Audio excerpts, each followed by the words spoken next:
All right. Well, good afternoon, everyone. This is Candy Wilkinson, the manager of HR technology and change management. And this is Workday 101 for HR, our Ask the Expert session on contingent workers. And I have my friend and the expert for this session, who is Jane Rustmeyer. I'm not the expert. That would be Jane. She's the supervisor of HR information systems, data integrity, and administration. We've also got Lynn Brown lurking in the background if we have any Well, questions. Hi, Lynn. Welcome, Lynn. Welcome, Jane. Welcome, everyone. So let's go ahead and get started with some content. And if you have questions at any time, just you can either raise your hand and I'll try and watch for that, or you can just unmute your mic and ask your question. So we're going to talk about the different contingent worker types and if they should go into Workday or if they should just go into ServiceNow. We're going to talk about setting up contingent workers, the data that's required to get those contingent workers set up in Workday, how to obtain access to other systems, and what happens if we make an error, if a manager makes an error, how do we get that contingent worker data corrected? How to reinstate previous contingent workers, how managers can do things like job changes and job transfers with contingent workers, and then we'll go into a demo. So let's go ahead and get started. Jane, should contingent workers go into Workday? How do we know if they should or not? sure. So, a little chart here we have. Basically, if you'll ask yourself the first three questions, the first one being, will the contingent worker be on site at an SSM ministry? And will they need a badge? That is one of the key options right there. That will tell you then, yes, they will need to go into Workday. Or are they totally working off site somewhere else, far away, and will never be coming on site? Those people do not need to come into Workday. Those are maintained on the ServiceNow side only. So as we kind of look here through the different types, you've got your contractor and your temp agency. And so those first two are created through job requisitions, which goes through Kathy Stearns and Tammy Tinker's group. I won't read and bore everybody with all the definitions. I'll leave them to do that themselves. Then the three below that, the purchase services, the provider with privilege, and the student or instructor. Those are requested by either the manager themselves or, say, for instance, on students, the clinical educator who's bringing all of the students in. So those are requested via either an individual request, or if they have 10 or more, then they can request it via a mass upload. The one thing I will point out on here that sometimes is not as clear is a common misconception that if you have a physician, that they will automatically go into or fit into the provider with privilege area. That's not the case. So, provider with privilege is simply those providers from other healthcare systems who just need courtesy privileges to come into an SSM ministry and admit, treat, or manage patients that they have. There's not an arrangement. We don't pay them, anything like that. Then we do have physicians who are, for example, staff our ER. So we contract with a company to provide these physicians to staff the emergency room. So those would fall into purchase services. So I just kind of wanted to point that out because that's been a common misconception on physicians that they would all kind of be lumped into provider with privilege. Now, Jane, what about contingent workers that should not go into Workday? So any of those who do not, so we kind of talked a little bit about, are they working remote 100% of the time? They're never going to come into the ministry, be on site. Those people do not need to go into Workday. Or are they people like this Epic Link, affiliates, vendors? We talked about the remote or volunteers. As far as like Epic Link, there are third-party people who have an agreement with SSM to use just our Epic only and things like that. So in those areas, those do not go into Workday. They are maintained in ServiceNow only. And if you ever have a question where your person falls, anytime they can call People Services or contact or put it in Ask HR, we'll work through the situation to see where this person should fall. So now I have a question for Jane and for Lynn. hmm Don't mean to put you on the spot, Lynn, but So what are the biggest areas that you see where mistakes are being made? Like, what do you see as far as trends in who's going into Workday that shouldn't? And likewise to you, Lynn, who is going into ServiceNow that should probably be going into Workday? Jane, do you want to go first?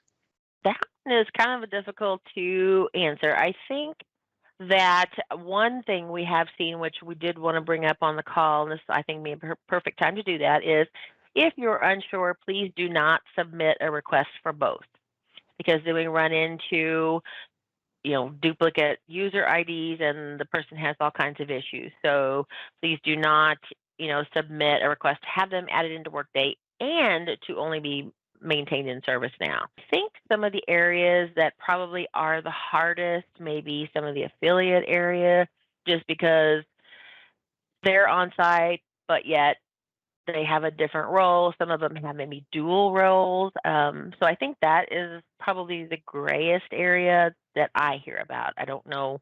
I'll let All Lynn right. speak to her side. Yeah, Lynn, do you want to add anything? Sure. And the affiliates are actually employees of those other entities that have a relationship with SSM. But especially in Wisconsin, we seem to have a lot of these people that work, for Prairie Ridge Hospital or, Upland Hills or one of those that's an affiliate that's managed only in ServiceNow. And then they come along and they become an employee of SSM. And then at that point, then there's, some cleanup to do because we only have them in one system. If they're going to become an employee of, Baraboo, and my geography could be totally off there. Those might not be close to each other. But, if you have somebody that's in ServiceNow is only a, non-employee, Hmm. and then they become an employee, even if it's just for an occasional PRN, basically Workday ID wins. So we have some cleanup to do. So those get kind of messy. The biggest things is where we have the issues is a lot of times, as Jane said, they get put in a second system. For whatever reason, they got termed out of Workday. So they're trying to get this person back in so they can work. So somebody has access to be able to put a vendor in directly. Again, there's very few people that can put a vendor into ServiceNow. Most of the time, if that happens, my team, the ServiceNow team, sets up their basic record, and then the manager will do the request for the other access. So somebody that has access will go ahead and, just because we need to get this person work, they'll go ahead and stick them in just on the ServiceNow only side. So then, lo and behold, we've got two IDs for this person that Gotcha. can't get in. So that's really a mess. But Yeah. we work through it. So. Yeah. Okay, good. So Gloria Reed, you had a question. Do you want to come off mute, Gloria, and just ask? Lynn and Candy, I just wanted to clarify or ask for some help around remote contingent workers, because especially in our corporate spaces, right, we're finding more and more employees who are working in a remote or hybrid model. And we have specific cases, like I used the example of like an interim director in finance. We brought them on to help us with a big project. They aren't actually coming into our offices because most of the finance team is not yet coming back into our offices, but they're functioning similarly to all of our employees in that space. Would we not put them into Workday? In that instance, they probably would need to go into Workday. There are, like I said, there's few, and I know that system or corporate office would definitely have some of these areas. As a general rule, if it's something working remote, like they're doing auditing records, other things, but this person, since they are acting in a role that is much like an employee and may have people under them, they probably would need to go into Workday. Okay. Yep, you're welcome. Yeah, great question, Gloria. Anybody else have any questions about who should or should not go into Workday? All right, well, let's move on then to talk about what those requirements are for entering the contingent worker into Workday. Jane? If you're getting ready to request a contingent worker be added, we're showing here on the screen the items that you're going to need to provide us so that we can set up the person. We're going to need their legal first and last name, their preferred name if they have that. That particular item is optional. We do need their full 9-digit Social Security number, their gender, date of birth, home address, either an email or phone contact. You're welcome to put both if you have it, but we do require one of those. There, I'm going to speak to that last point there that's talking about the important in just a second. Their contract access start date and end date. So, and on the end date, questioning people not to kind of put it out into, 2050 or things like that, dates that are really far away. We're trying to keep that at least within a 3-year window, as we want managers to get in the habit of reviewing their contract people on some type of regular basis. So we'll talk to that point here in a few slides about what managers see when it comes to that contract end date. Then we will also need what job profile they're going to fall into, and there is just a couple choices for the person to choose from. We'll cover that when I do the demo. The cost center, the rate of pay if applicable. For the most time, that's not. It's usually something to do with a requisition area. The agency or supplier name or independent contractor. So this is who's supplying the person. If it's a student, what school are they coming from? If they're coming from an agency we have a contract with, who is that company?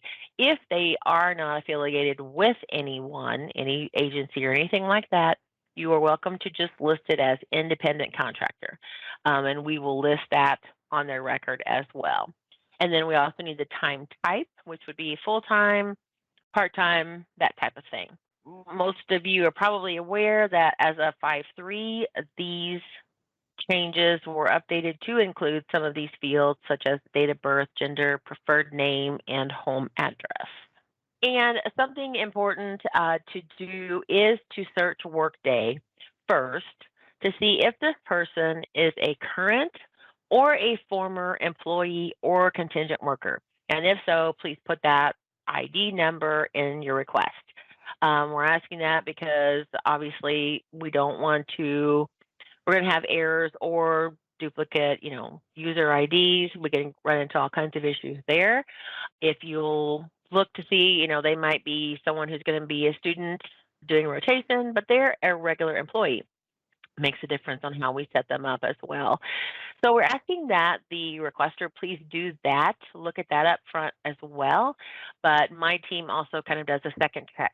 So hopefully we will catch anything that might try to slip through. Jane, how do contingent workers get access to other systems? So if the contingent worker is housed in Workday, then as soon as we complete that record and the last step is finished, what Workday does is set them up with their employee ID, their contingent ID number, and their user name. Then that information flows over to ServiceNow, which makes it available to the manager to go in and request any type of access that they will need, such as Epic or anything like that, like they would on any other employee. They'll go into the system and request all of that access there. If the contingent worker is only maintained in ServiceNow, they'll still go over there to request their additional access. And I don't know if Lynn has anything to add to this particular piece or not, but I'll open it up in case she does. Right. The manager, as soon as we create that username, right now when they're in Workday, when you create them in Workday, the manager gets an email that says, hey, you've got a new employee, go request for them. Or you've got a new hire, go request them. And they get that same kind of email for a contingent worker. And we have a very similar email that goes out from ServiceNow that says your contingent worker is, we call it a vendor, but your vendor user is in ServiceNow. Please go and request their access in the service portal. So any questions about how contingent workers get access to other systems? Jane, what happens if the contingent workers' data was entered into Workday incorrectly? What do we do? When that, or if that would happen, the contingent worker actually has the access to themselves, go into Workday, much like an employee, and update their Social Security number, their legal name, their preferred name, their home contact information, emergency contacts if they wanted to provide that information, and a photo if they so choose to do that information. If they don't, if they don't have access or say, I can't get in or I don't have time to do this, the manager can also gather that information from them and submit it on behalf of their employee. If they just have one individual, they would just either create an Ask HR case or call People Services to submit that. That will be routed to HRIS, and we will make that change for you. If you have 10 or more, maybe you had a group come on and it was determined, I did not categorize these people right, we need to change the type that they are, you can submit a mass upload to update the information. And then what if the manager ended the contingent workers contract before they meant to? What if they didn't actually want to do that? So if the effective date has not passed, so all you would have to do is submit that Ask HR ticket or call People Services, and then that will come to HRIS, and we can correct that for you. If they're not leaving at all, we'll remove the date. If the date is different, we can change the date. However, if the effective date has already passed, even if it was just yesterday, you must go ahead and follow the process to submit a new worker, just as if this person was new, and we will process them basically as a rehire. And what happens is once midnight happens of that effective date, basically a remove all access is run, and the person, nothing's associated with their account anymore. So it's kind of like starting all over again. What kind of changes can managers do in Workday to manage the contingent workers? So they can do most items that you would be able to do on a regular employee. So they can transfer to another manager if they need to. They can do a job change and update information such as, the type of worker that they are, or as noted on here, you can do the location or the org assignment change. They also have the ability to end a contract or extend the contract and then close the position if that didn't happen during the end process. So lots of options for managers to do Lots of options. self-service tasks. That's Yes. right. Yeah. All right. Any questions about anything we've talked about thus far in the presentation before we get into our demo? Well, Jane, I'm going to stop sharing. Okay. And if you want to share your screen, and we'll go into the demo portion, and we're going to look at how to get those contingent workers into Workday.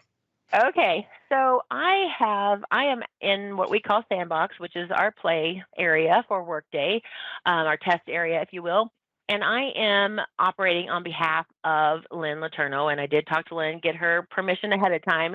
She is the clinical coordinator and has a lot of students that she brings in, so I know she had a lot of contingent workers under her. So if I go out here I'm in my main page, but if I click on the My Team Management, and then I start seeing my dashboard and all my information pop up. You see the normal items here, the My Team, time off. Here's all of your actions that you have available. Here's the certs and licenses, recent activity. But if you scroll down a little bit, the manager who has contingent workers will also see a dashboard with all of their contingent workers who have expiring contracts with sometime within this current month. And so you can see here their contract start date, their end date, and things like that. So this is kind of that dashboard that they can keep an eye on. There are also currently some notifications running for those contingent workers who are purchase services and student instructor. Go out 3 times per month on the 1st, 15th, and 25th of the current month saying, hey, manager, just a friendly reminder that you have a contingent who has an upcoming contract end date. So this is kind of the dashboard, if you will. So the first thing we're going to do is let's show you how to extend a contingent worker. So I am going to pick on one of my people here, and let's just pick on this Aaliyah Knoll here. So you can see that she has kind of the blue hyperlink. So I can click on her here.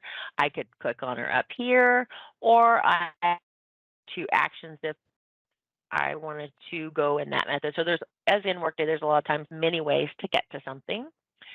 So I am going to click, as I call it, the Twinkie, and Candy was so awesome to ask me what that's really called, and it's couldn't remember last time, but it's the related actions button. So if I click that, then I have choices here. And so if I look at this person, I can go ahead and do this transfer, promote, or change job. So then I'm brought up with, it's going to take you through everything it needs to know. So it's going to say, okay, when do you want to have this change take effect? And for sake, we're just going to use today's date.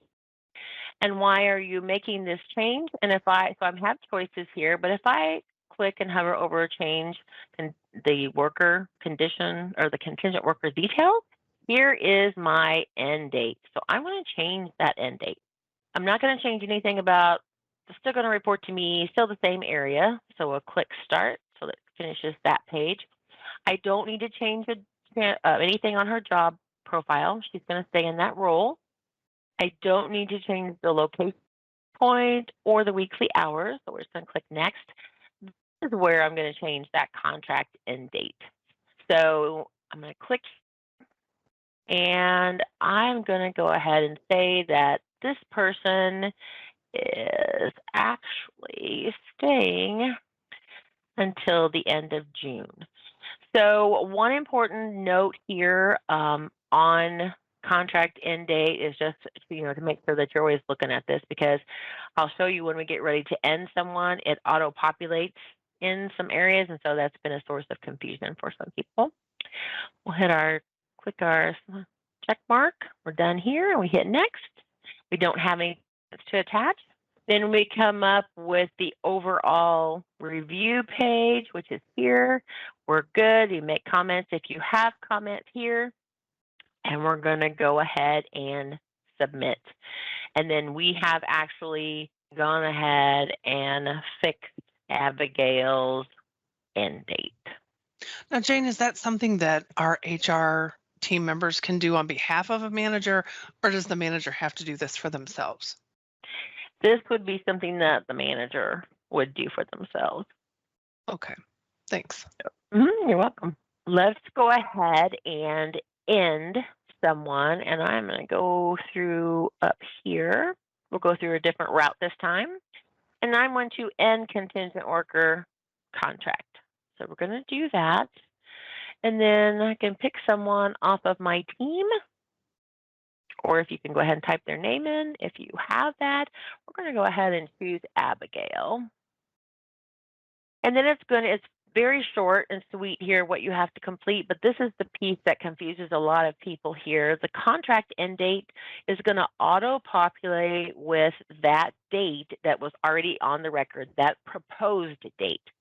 So please be sure that if it's something other than this date, that you click and fill this out, because we have a lot of people, since it's filled out, they just move on to the blank pieces, and they may have a contract end date of 12/31 of 2021, and they may send a case in saying, I termed this person, why are they still showing up for me?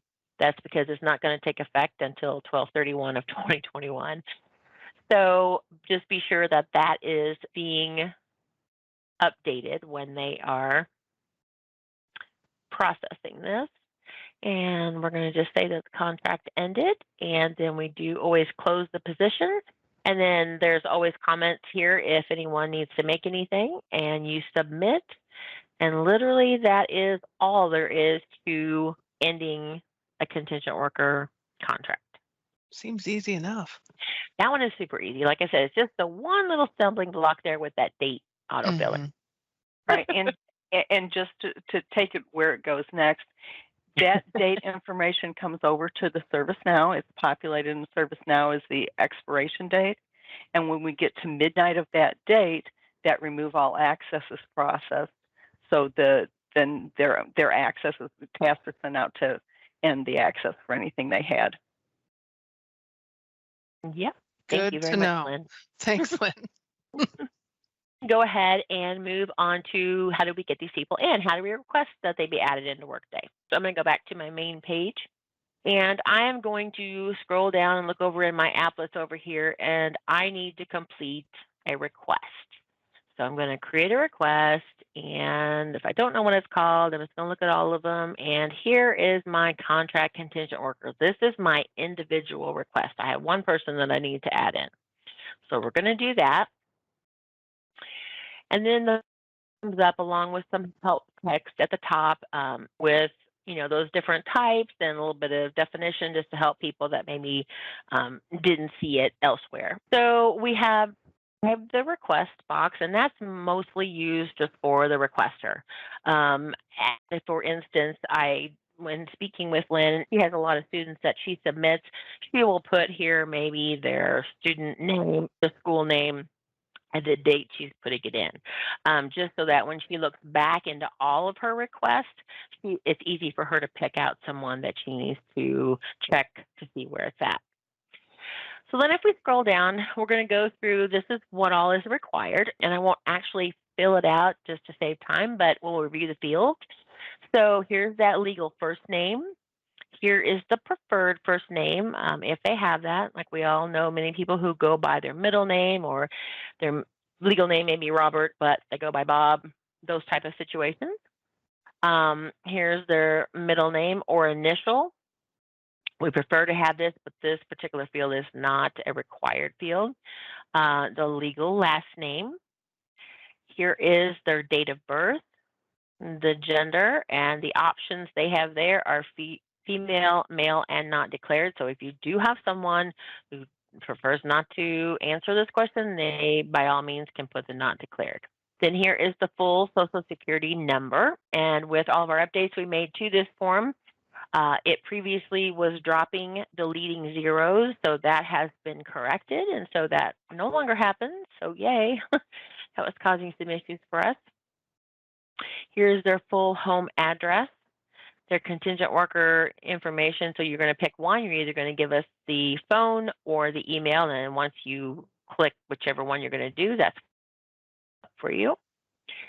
Here is that job profile we talked about. And like I said, there's not that many to choose from. So they're either going to fall in purchase services, a manager purchase services, provided with privilege, or a student or instructor. Here's the manager's name and the manager, their ID number, employee ID number. We need this information so we get their supervisory org set up correct. Here are those fields with contract access start and end date. So obviously we ask that the date not be in the past, really, because you're just not going to gain anything by doing that. We typically go from today forward. And then the access end date, like I mentioned earlier, please, we ask that people don't put anything longer than 3 years in the future because we're not going to enter it that way. So, and it's okay if you're not sure, if you think, I don't know, this person may be here a year, I don't know, just put the time frame that you think. If you think maybe a year, great. If they're not here that long, then you'll just end them whenever, their work truly ends. Then you've got select the region, which is a required field, and it's dropped down, so all your regions are listed. And the SSM physical work location name, unfortunately, cannot be tied. This is basically what you're looking at here is kind of like a piece of paper form that Workday is using to send to HRIS to then enter the information. So it's not directly hooked into the many, many physical work locations that SSM has, which is why it's just not a list. So the more information we can get here, the better as far as getting their physical work location correct. Then here's provide their home cost center if, wherever that would be. And we ask for the full 8 digits, 4-digit cost center plus the ministry. As we all know, we have cost centers that are across all ministries, so we want to make sure we get that correct on the employee record as well, or the contingent record. Current rate of pay if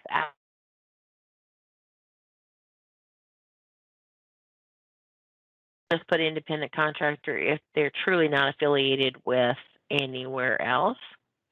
The time type, full and part-time. And then here's that question about, is this a current or former employee with SSM? And then if you do say, you know what, they were a contingent worker before, this is where it's going to ask you that worker ID number. And then you also have a comment field. Any information that you think would be helpful, please go ahead and provide in there. And if you would have attachments, you can place them here, and then you would submit. And then that comes to HRS. And basically, we get the request and check everything that we need to check on our end and enter and create that record in Workday. I'm going to discard this and going to quickly look at what if I have more than 10 people. I'm still going to be in my request area. And so I'm going to go out here. It's no longer going to be this contract contingent worker, but I now need to do a mass upload. So I'm going to pick mass upload. And when the page comes up, there is some helpful text here that, it's good to read through, just to say, hey, make sure your changes are the right effective date, make sure you've got all the fields on the template, completed, missing, if there's a lot of missing data, your request will be returned, things like that. Then we go into the templates. So these are all of the different templates that are out there for completion that can be submitted as a mass upload if you have 10 or more. Our contingent worker area is right in here. So you've got contingent new hire, which is what we just did in an individual form. This is what I'm going to bring up to show you if you have 10 or more. Then here's the term or end contract. And then before I open these, I just kind of wanted to show this SSM contingent worker processing guideline document. We wanted to put this out and make it available in as many places as possible for those people who would need this. But this is basically the document saying SSM collects this type of information for the worker. This is why, this is what we do with it. We don't sell it to anybody. We don't put it in other systems, all of that type of information. So many times someone needs that, and so that is out there. And then here is our contingent new hire. So we're going to go ahead and open, and as you can see, it's an Excel document. So I'm going to open that. And so we have tried to, all of our templates have a familiar look. They all look the same. They have the same help text at the top. And then this top line here with the white and the yellow is going to be whether a field is optional or a required field.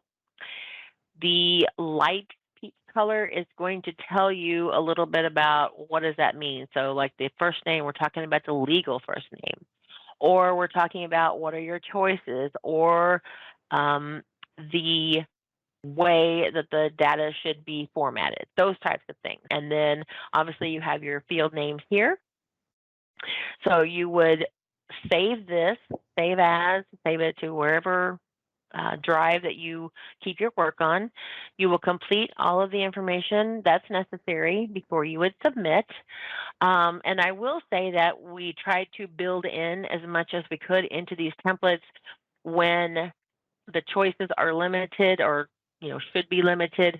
We made drop-down boxes. So here you just choose what you're needing, your job profile name. So if I know that my person is a purchase service worker, it's automatically going to fill in that code here for us. That's really nice. Yeah, so we tried to make some strides here to help people out and not have to type in things and things like that. So now, but I don't see any arrows. So how do you know if the field has an arrow or a drop-down list? So when I click in one, like this is just a type text. There's nothing that shows, just my regular box. But when I click in this field, then I have got my little arrow drop down, which is where I'm going to choose. I gotcha. Okay. Yep. That's pretty cool. Yeah. So this would be completed then for however many new contingent workers that you're needing to add.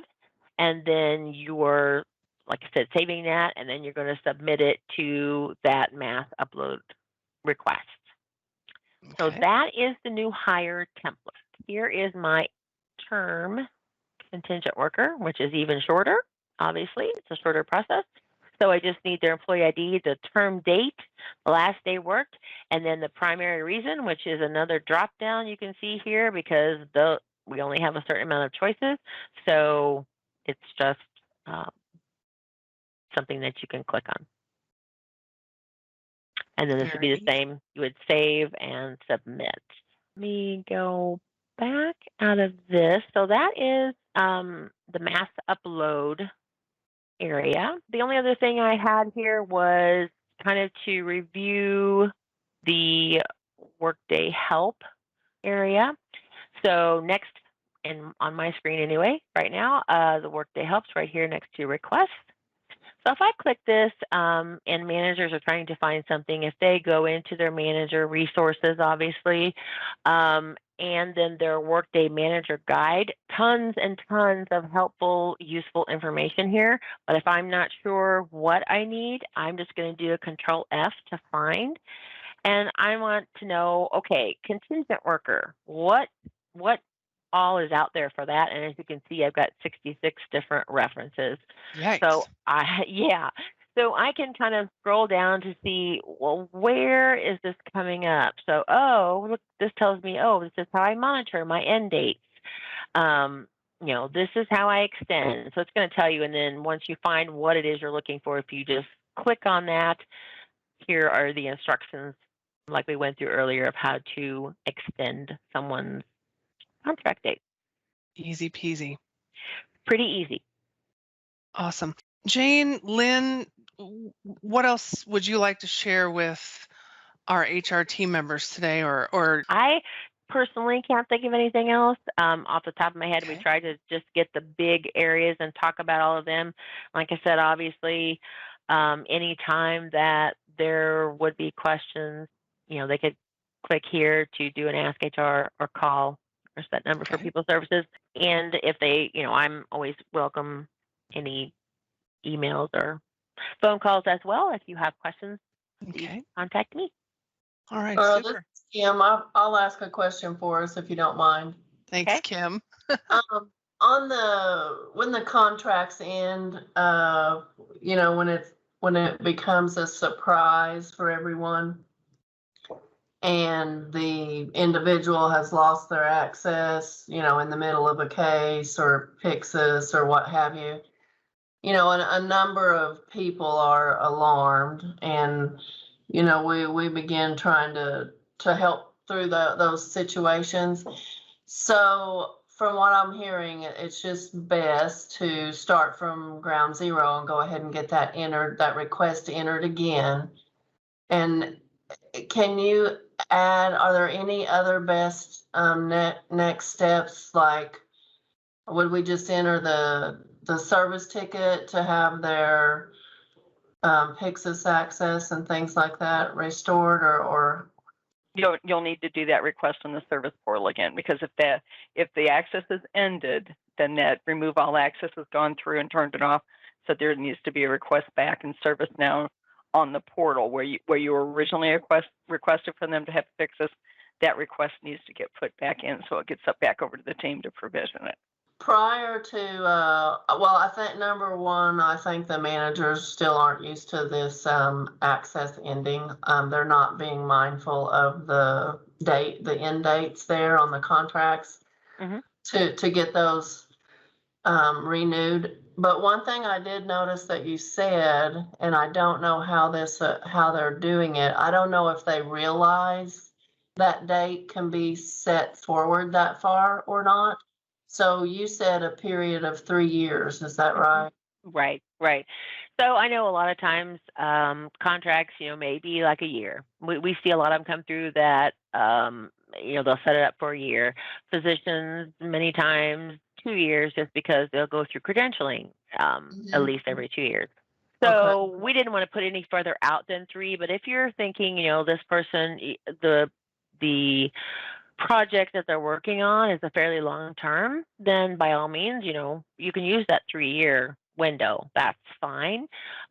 Because obviously if the person leaves before that, you can go ahead and end them with whatever date they actually leave. So yes, I would encourage them not to put too short of a date. Unless they're going to be hands-on all the time, or they do know that it should only be a 3-month project or something like that. But like I said, managers did not always have access to update that end date themselves. So that's something fairly new for them, just within the past like 2 months or so. So I know a lot of them are still getting used to that, but it should make it easier for them to watch it, that they see that dashboard. And if they're, like I said, purchase service or student instructor, those notifications go out saying, hey manager, you've got this person who's got an end date coming up. Please make sure that you either end them or extend them, whichever needs to happen.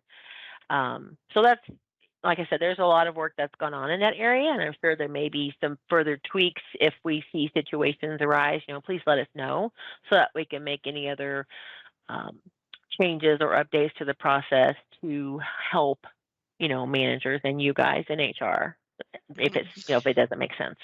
So I have a question for Lynn. Is there anything equivalent on the ServiceNow side that is sending the managers a notification that their contingent workers who are not in Workday are going to be losing access? There is. There is a notice that goes out for a vendor employee. It's an email that says, please take action on this vendor. Their expiration is coming up. Now you only have about 5 days to do it in. But there is a notice that come out to them. It's probably more dangerous not reacting on the ServiceNow email than it is on the Workday one, because the Workday really does not send information over to do that remove all access until you do the end contingent worker action. Gotcha. It's the one.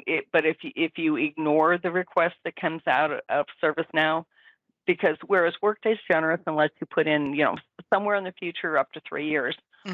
For a vendor, we can only, the audit system will only let us do it 1 year out. So if you're setting up a new vendor user today, the maximum you can put them out is 365 days. So at that time, you're going to get a reminder, a week before that, you'll get a reminder that it's time to renew the contract on Lynn. So not the contract, but you'll need to go in and extend the access. And again, it's also a very easy process. You just go in and put in the new date for the person, and it will change in ServiceNow so that remove all access will not activate until you get to that new date that you just put in. That's good.